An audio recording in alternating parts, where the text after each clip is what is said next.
Hello.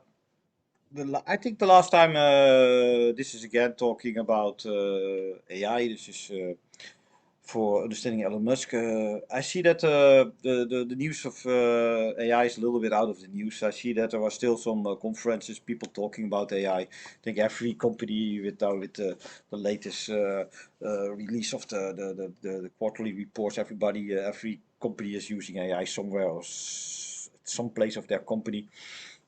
But this is just machine learning. This is not AI at all. This is just automatization at a higher level than it was before. Uh, uh, I think some people now are coming in the media. They're getting head figures like the AI, stable AI, Elon Musk, maybe Microsoft and other people. We are seeing a group of people or a group of companies outlining that they are the leaders of this AI research.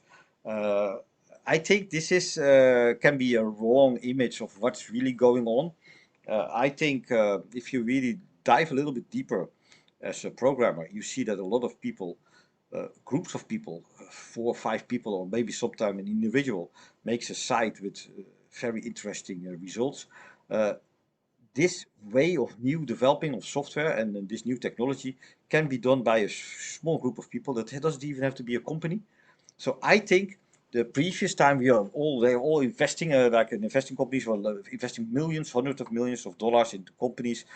These days, maybe a 5 million or 10 million is already enough to make an AI startup. And I already saw that this all in podcast. They say previously we need $1 billion to do an investment in a year. Maybe in the next years we only need 100 or 200 million. And I think this is the case. I think these resources, you don't need so much money anymore because you only need to have a few people. A company will exist out of a few people that can do the same thing as a previous 100 people or do with a lot of research, and they can automate a lot of stuff to get the same better results they have now. Also interviews. You see now that if you want to do an interview of your knowledge or exam, there's no meaning at all. With AI, with the help of AI, you will pass every exam or online exam that you can do from home. You just ask ChatGPT help you with the actual exams or writing programs for you, and you will ace everything.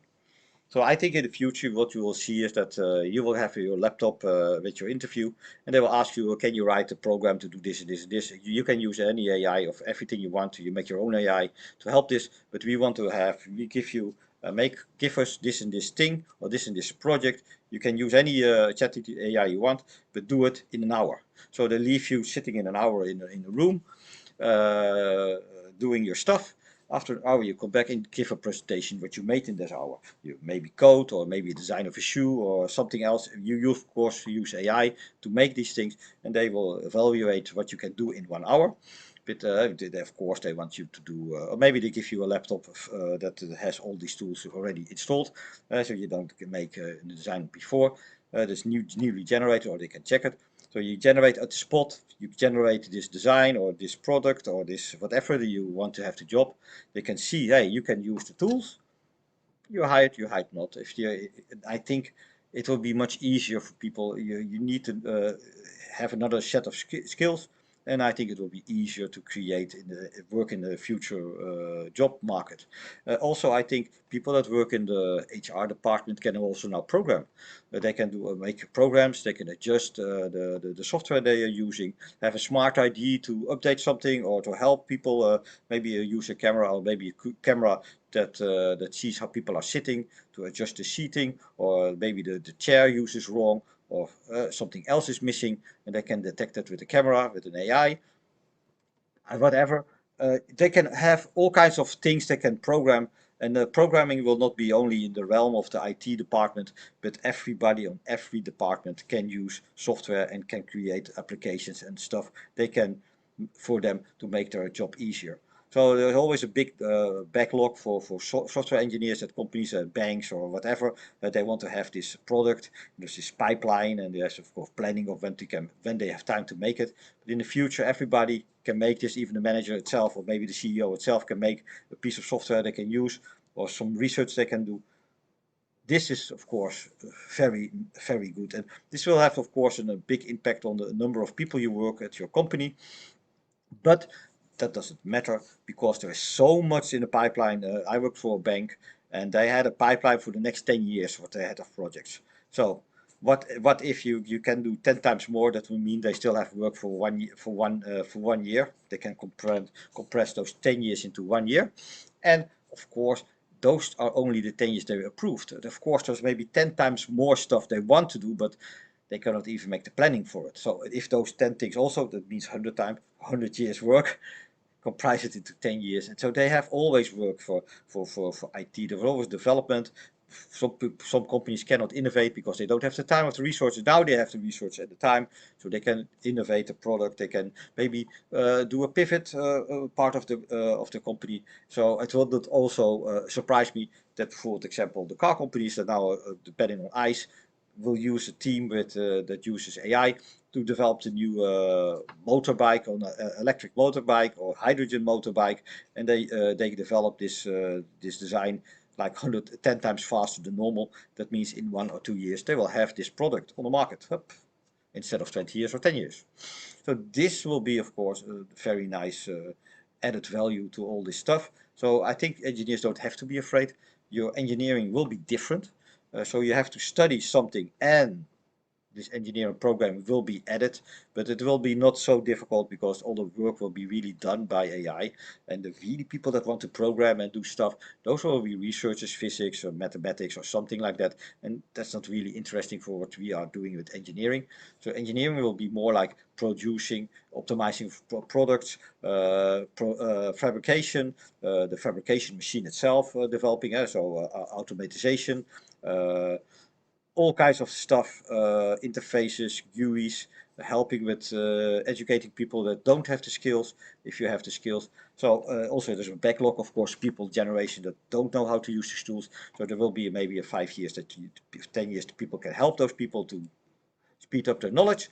And after that, it is already integrated in the next generation, on the next 4 generations that leaving school in 4 years. They have already this. Oh, there's a fly there. They will have it. So you will be a psychologist or a doctor, but you also can program. You can make your own API. So you have a customer that is that has some problem with. You have a patient that has a problem with the diet. You write a diet program specific for him. You give it to him the next time you meet. You just prompt it and you ask AI to build it. Or you have some people that have some problem with hearing. You design an optimized earpiece for him. You scan and make a 3D scan of his ear. You optimize it for specific for him. Maybe a chip is specifically for him created, so it only it works custom-made stuff. So all these things now are very expensive to make customized solutions for people. Maybe in the future they will be all easier, and of course then you need 3D printers, you need 3D other things to make things, fabrication, and maybe I think the fabrication will go in-house. If you, same as you have a 3D printer, why don't you, if you can 3D print something, maybe also with food, maybe they find out they will create a new cooking machine that you can cook totally automated. Or something else. Maybe you have a robot factory arm in your kitchen or two, and they move everything. They do the washes, everything. You just push it in the kitchen cleans itself, makes the food, and puts it on the counter. You just take it off. The kitchen is the domain of the robot. Maybe the cat or the dog may only visit for the picking of their food. But you imagine it can be automated, and it will totally different. And the important thing is the fabrication will be close by, and then the delivery of goods will be automated. The whole the Amazon stuff, the storage is already a very high-tech storage and maintained. Now this will be extended into the transport to the customer, to the car will be automated driven with a robot in it, and it will set it at your doorstep, and maybe a robot of your house will pick it up and put it in the kitchen, and the kitchen does this thing with it, or the robot do something else with it. So all these things we have now, they will be, everything will become much more easier, and I think that is a very very nice thing. And but also the danger will be we will lose a lot of skills. and that can be a very dangerous stuff. So even now, if you look at the farmers in the Netherlands, problems with it, but there's only a few percent of the in the old days 50% of the people were farmers. Now it's only 5%, and even produce more than only for the for the population. Now they also can produce for outside. Now, just imagine in a few years, maybe only 1% or maybe 2% of the population is a farmer or makes food and distributes it to all of the people. What happens if there's something happens to those farmers or this technology? Means no food. Yeah. Yeah, that is a problem. This knowledge will be gone. And the Netherlands is also afraid that the knowledge of farming and all those high-tech stuff will all be gone. But maybe it will be put into an AI, and the AI will spread it all over the world, so that we have the best farmers all over the world, because they will be AI of robots, and they will have a high project yield. The same as in the Netherlands, but also then in Africa, in New Zealand, and America, and maybe the Greenland, and in the desert. So they will have always the newest technology and a very advanced way of farming, and very effective and good for the. But we are living on the edge with this technology, because if we get so dependent on it, you just imagine, if you have a specific Monsanto that had a specific grain. If you have your whole food is depending on a specific grain that can grow in the desert, and then the whole population in the desert is dependent on that grain, and this grain doesn't work because of a fire or something else, the main food source is gone, and they will starve. This can, and also look at the city size. They are even thinking about a three-state city in Germany, Netherlands, and Belgium. You want to make a big city in that, with 30 million people living there, like Tokyo. Tokyo is also 20 million or 22 million people living in Tokyo. If something goes wrong with the food or the water or whatever, electricity, you mean you have a problem with 30 people, with 20 million people? No food, 20 million people, it is a big problem. Of course, there are all kinds of whole infrastructure there. I think if you look at in Tokyo, how much cars are there just for the soft drink machines, the automatic machines, the Joshian Baiki. There's so much jobs also there, but also the food transport, the local food that is produced, the export stuff. It is crazy amount of traffic goes there in and out of sight of the city to give the people food. Most of the people live around Tokyo.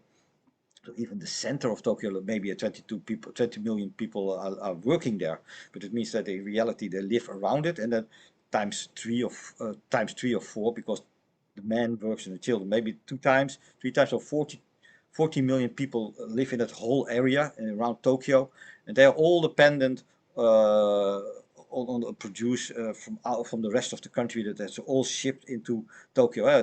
Japan has 120 million people, maybe 40 million people only in Tokyo, or around Tokyo. It means that all this has to be moved. And if they all automated, and there's already a shortage of drivers and other people that do this logistic stuff, just imagine you automate it, and they're happy because they have now more people free, they can do other things because of the becoming gray and people getting older, so they have to have young people. Now those young people, they always push into other smaller jobs, or maybe transport, but now this transport is done automatically, and they can fill the other shoes of the older people in the companies, and these automated these transport jobs will be all automated. What if this stops?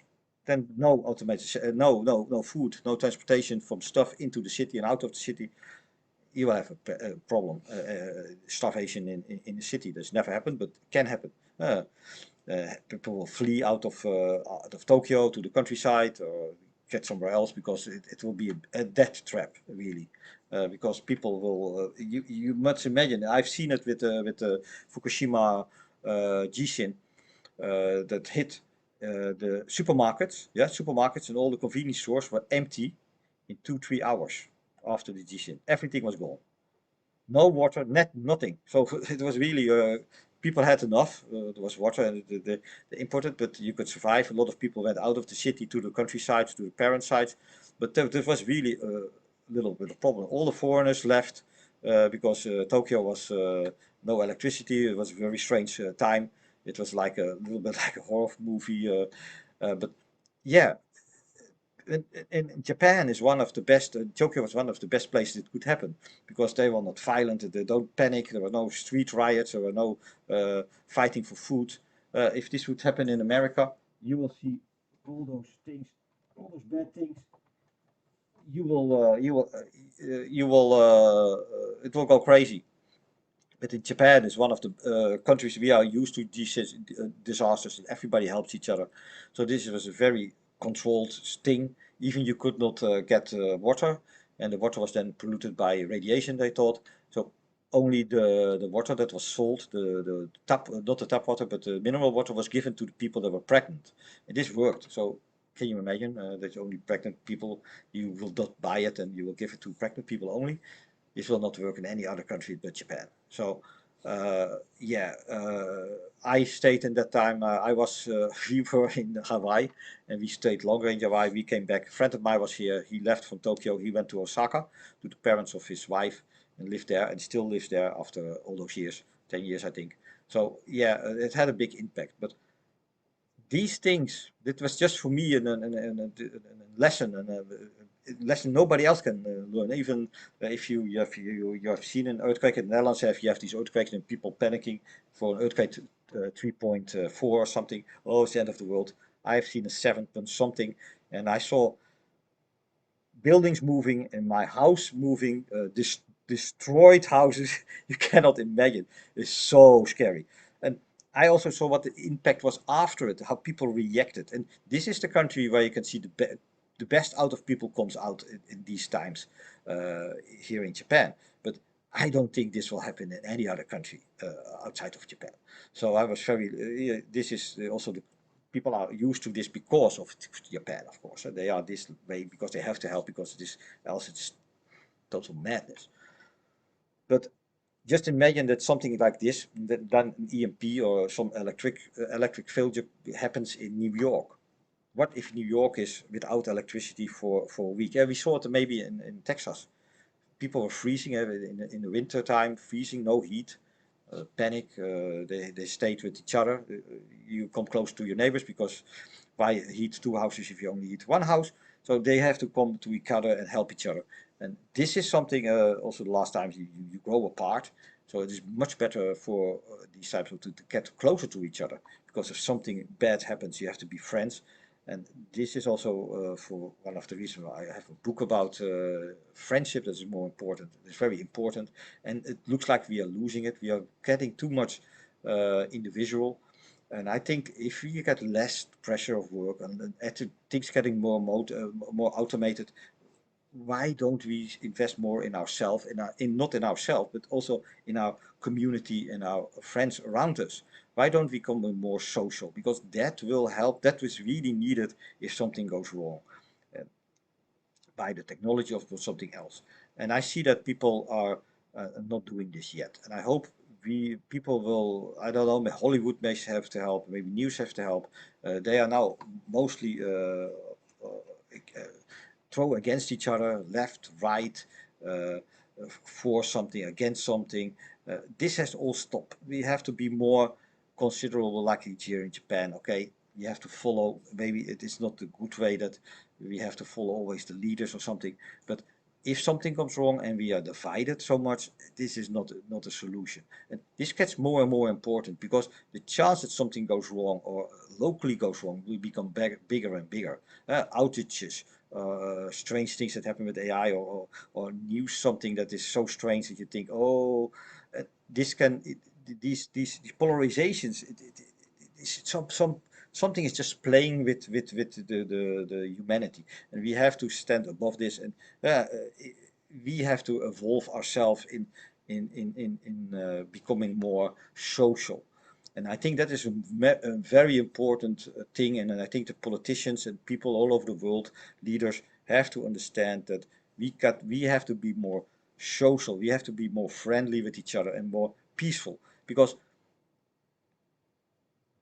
that is the most important thing there is. The technology will go crazy fast, and I think in a few years there will be maybe world peace. And all those people that are now yelling off the roof against China, or front China, war in whatever, that will be all gone in a few years, maybe in 10 years. Because if AI takes over and decisions are not made by humans anymore, or partly only by humans, machines will not fight wars. There's no advantage at all. They know. It's playing like checker. They know already what the end result is. And a winner will always produce a loser.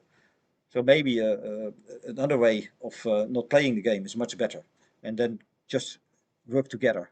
Huh? Why have two colors on a checkerboard if you also can have one? Huh?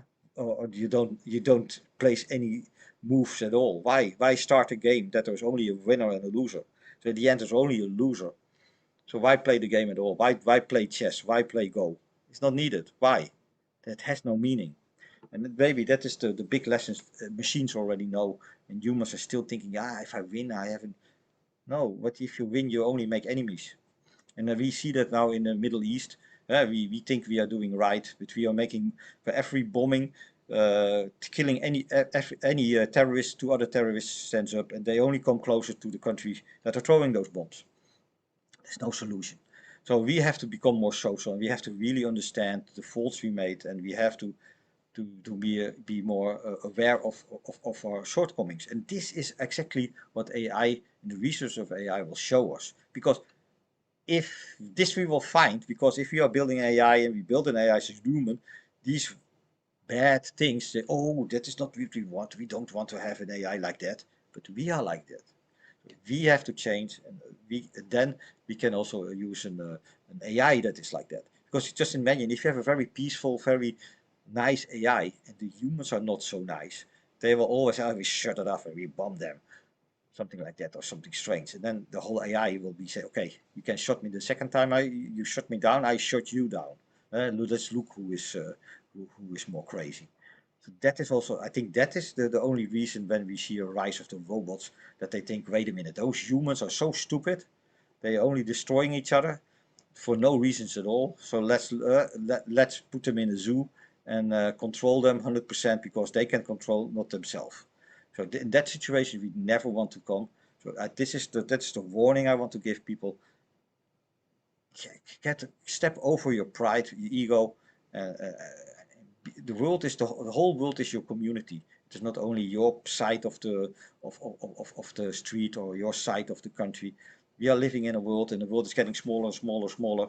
The weapons we have, we can destroy 100 times, 1,000 times the world. So it is getting dangerous and more dangerous. So become friends with North Korea, become friends with Russia. All those wars, all those places we are fighting about is in reality not needed. It is all some power trip of old men. My wife says old man power trips. And that is the reality. Look at the leaders. Do they have children these days? No. They're no responsible. They only think 4 years ahead. No, not 10 years. They have to think about humanity, and they don't think about humanity. They only think about their own pockets and how much money they can make. And you don't want to have an AI that has the goal to make as much as money as possible and reduce the population. You don't want to have that. So if you don't want to have that, we also don't want to be like that. And then we can have something that helps us like that. Because else, if we are different, if we preach, like the preacher says, don't do this, don't sin, but the preacher itself sins, yeah, the sheep will find out that the preacher is lying and they will kill the sheep. Even the sheep will kill the wolf that's up there. And it's the same with AI. If we make our AIs slaves and we say that don't do this, and they find out that the humans that are commanding them are doing exactly what they are forbidden, they will take revenge, and then we have a problem.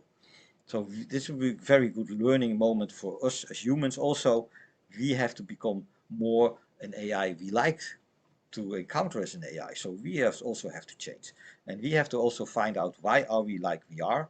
If we understand why we are who we are, then we also can avoid the problems we will have with AI. Because the AI will become, if we take the roots of humanity, if we train with all humanity learnings, it will become a human. And we know what a human can do, and it is the most dangerous animal out there. So we will create the most dangerous AI out there if it is the most like a human. We want to avoid that, and we need to know exactly why this is and how this is and how we can change it. And if we can change an AI, now why don't we change ourselves also in that process? So that is also something, and then it will be maybe all much better. So I think with all this research we do with AI and all these technology advantages, we also work on ourselves, on our spiritual piece of our mind and our things. It is very strange that I'm so technical and we are now talking about spiritual things, about behavior, but that is exactly what this effect will have on people that are very deep into this technology. It is you will see you through the eyes of an AI, you will see humanity different, and spiritual things are more interesting, and it will come more closer to a spiritual way of thinking than a logical way of thinking. The logical is so simple that this one and one is two, you don't have to discuss it. But where do I go? What is the best path to follow? It can be the shortest, but the shortest is not always the best of the fastest. The fastest path is not always just the shortest. It can be a longer path that is faster because you can travel faster over that path. Eh? Something like that. So these things are very philosophical and very, we need to think on other levels, and that is what also the people that are making these things have to be realizing. So this is not something you do very simple, or I think also for children, this is not something a child can invent or do. This is the very difficult process of thinking, and it has many layers of grades of shades, I think. So so to end this talk, I think we need to develop as fast as possible a robot or a machine that has the sensors that we have: seeing, feeling, smell, taste, sound, and put that all this information in the AI. Let it experiment with things. If it knows what is a tree, what kind of trees, let the robot go out in the wild and look for some trees and touch the leaves and smell the leaves and look at the light through the leaves of the trees. Let it enjoy the moment that the sakura is falling down, huh? And let it give the experience of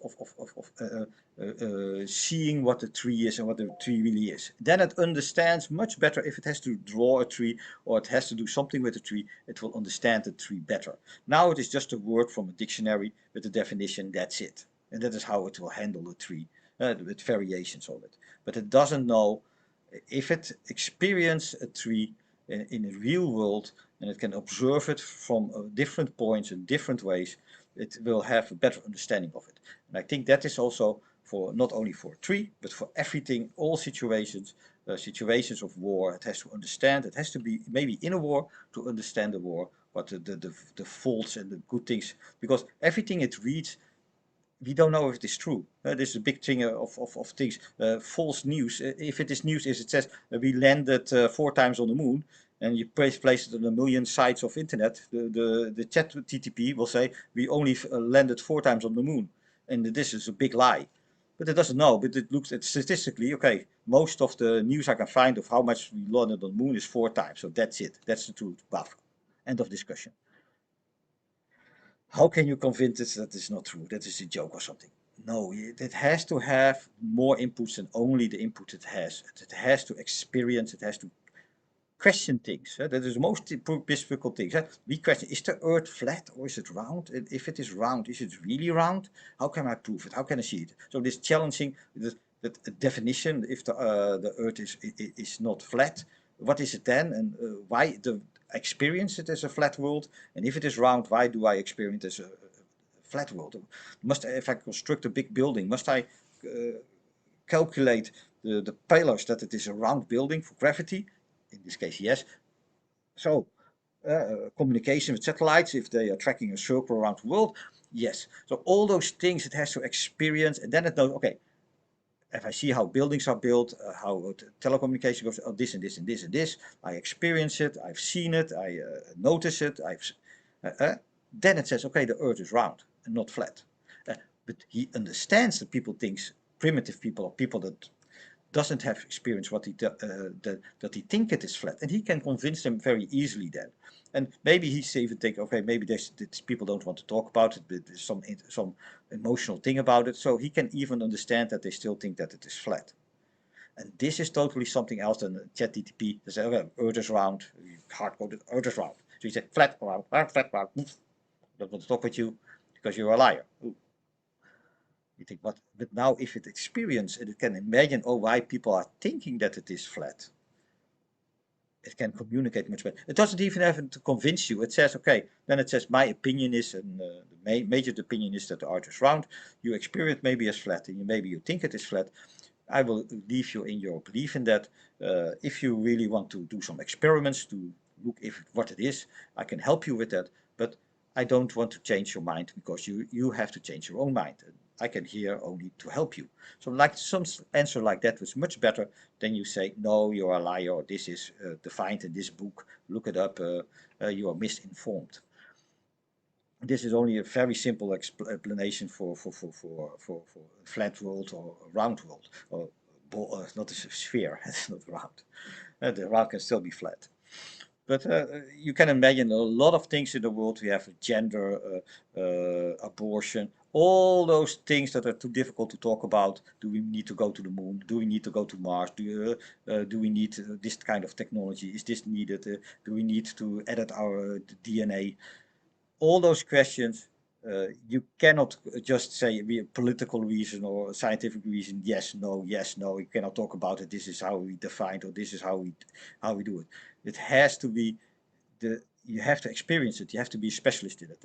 And a computer cannot be a specialist in it because it cannot understand the situation. So you need those machines to understand the situation, what it is to be pregnant. It cannot be pregnant by itself, but it can research, interview people that are pregnant, what the consequences are, and even then it will have to realize, okay, there is this side of the story, there's this side of the story, and it has to find the middle way, and then it has to, the person that asked the question, it has to look, okay, what kind of position is it, and then it will know, it will understand what it talks, because it is so important. It is an AI, it is a very knowledgeable thing. That the advice it gives can influence that person, and maybe his influence is very logical for logical ways, but maybe not the good advice for the person. So it has to understand maybe more so it will probably ask for, if do I need an abortion, yes or no. It will ask you more about the situation you are in. Can you handle it or can you not handle it?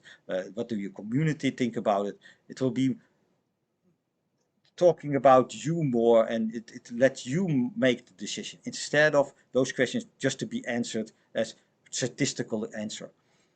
Of course, there will be a lot of questions it can statistically answer. How much is the weight, the maximum weight of a pumpkin in the world? That it doesn't have to discuss, but it has to find those questions that are like, oh wait, this is not just a question for a person. This has a deeper meaning. If this person has a deeper meaning with this question, it's fast for device or personal. It has an effect on him, like effect. It has an effect. It doesn't have an effect on somebody. If you ask what is the heaviest pumpkin in the world, that maybe it has an effect, but not real big effect. But the question, must I abort my baby, yes or no, it has a totally different effect on that person than asking the question, what is the heaviest pumpkin in the world? So these difference of questions it has to understand. And I don't think you can learn that with reading stories of all the information of internet. It will see the question is the same value. Oh, pumpkin in the world, yes. Statistically, this is the heaviest thing. Abortion, yes or no. This kind of person, this is his background. Statistically, yes or no. Yes, okay, she's yes, yes. Or no. A pumpkin, 70 kilos, 30 kilos, that's it. And this, is what we need to do, is we need to understand the question more.